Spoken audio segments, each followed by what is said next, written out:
Kamu lihat kan sekarang giliran Maulid Nabi Shallallahu Alaihi Wasallam diadakan, mereka cepat-cepat keluarin fatwa bid'ah. Giliran tahlilan buat keluarga yang wafat, lagi-lagi mereka cepat-cepat bilang haram. Tapi begitu anaknya Salman bikin patung segede gaban, patung yang jelas-jelas menyerupai makhluk hidup, kok bisa mereka diam 1000 bahasa? وصل إلى حائل اليوم مجسم البشت والذي يبلغ ارتفاعه 12 متر. سوف يوضع على الدائري الشمالي في هذه القاعدة الضخمة من تنفيذ شركة السليمي المتحدة. يعطيهم العافية، وإن شاء الله سوف يبدأ العمل فيه من اليوم، ويستغرق تقريبا 2 إلى 3 أيام ويكون جاهز لمشاهدة الجمهور لهذا المجسم وهذا المشروع الضخم الجليل.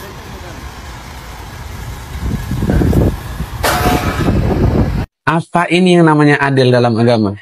Allah sudah jelas-jelas berfirman, A'udzubillahi minasyaitonirrajim. Wa idza qila lahum la tufsidu fil ardh qalu innama nahnu muslihun. Ala innahum humul mufsidun walakin la yash'urun. Dan apabila dikatakan kepada mereka, janganlah kamu membuat kerusakan di muka bumi, mereka menjawab, sesungguhnya kami orang-orang yang melakukan perbaikan. Ingatlah, sesungguhnya mereka itulah orang-orang yang membuat kerusakan tetapi mereka tidak menyadarinya. Kamu lihat nggak ironi di sini? Di depan umum seolah-olah mereka menjaga agama, tapi ketika soal dekat sama kepentingan mereka, diam 1000 bahasa. Rasulullah SAW juga bersabda, "Idza lam tastahi fasna ma syi't." Jika kamu tidak merasa malu, maka lakukanlah sesukamu. Hadis ini jelas, kalau sudah hilang rasa malu, orang bisa melakukan apa saja, termasuk diam di hadapan kemungkaran. Dan inilah yang sedang terjadi. Berani bicara soal hal-hal kecil seperti maulid dan tahlilan, tapi nggak punya nyali buat bicara yang lebih besar. Patung itu apa? Bukankah patung menyerupai makhluk hidup haram?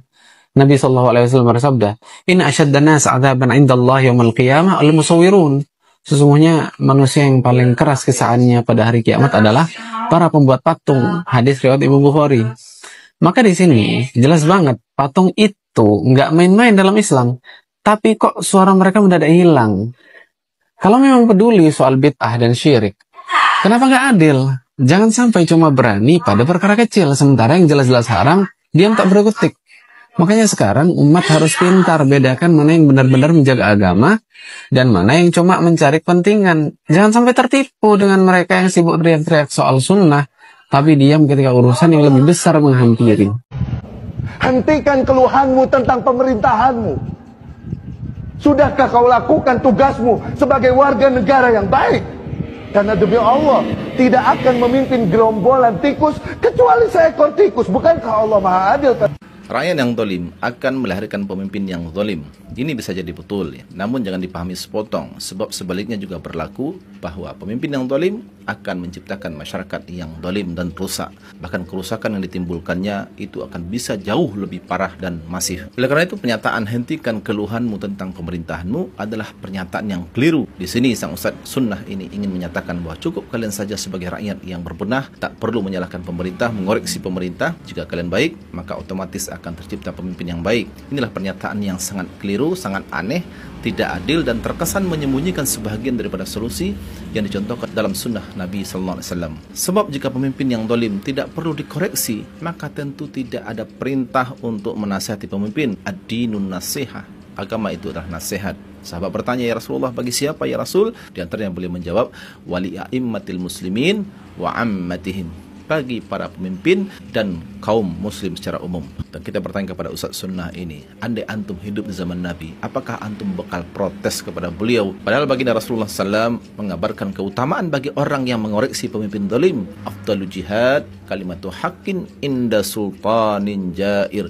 Jihad yang paling utama, yang paling afdol, kata Rasul, adalah menyatakan kebenaran di hadapan penguasa yang zalim. Jadi bagaimana mungkin amal yang begitu mulia, begitu penting dalam syariat agama yang mulia ini, antum bilang tidak perlu untuk dilaksanakan?